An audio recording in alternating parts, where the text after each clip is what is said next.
Sir जी अगर हम भारत की सबसे बड़ी नदी की बात करें तो भारत की सबसे बड़ी नदी है गंगा। अगर मैं गंगा की बात करूं, यहाँ गंगा से 5-6 सवाल आ सकते हैं। पहला सवाल, गंगा नदी कुल मिलाकर कितने देश में बहती है?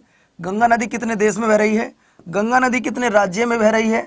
तीसरी बात, गंगा नदी की लंबाई कितनी है? गंगा नदी की लंबाई कितनी है? ये 3 पॉइंट आपसे पूछ सकता है एग्जामिनर। एक सवाल और मैं आपको बता दूं, गंगा नदी के किनारे बसे शहर, गंगा नदी के किनारे बसे शहर, ये भी आपके पेपर में सवाल आ सकता है। ये वाले बच्चों, गंगा नदी के किनारे कौन कौन से शहर बसे हैं, कितने राज्यों में बहती है, कितने देश में बहती है। थैंक यू भाई साहिल वर्मा, थैंक यू दोस्त। आपको बता दूं गंगा नदी की जो लंबाई है वो है 2525 किलोमीटर। अगर हम बात करें देश की तो 2 देश, जिसमें पहला है भारत और दूसरा है बेटा बांग्लादेश। क्या है? बांग्लादेश है बच्चों, ये बात ध्यान रखिएगा। और आपको बता दूं बांग्लादेश में इसे पद्मा कहा जाता है।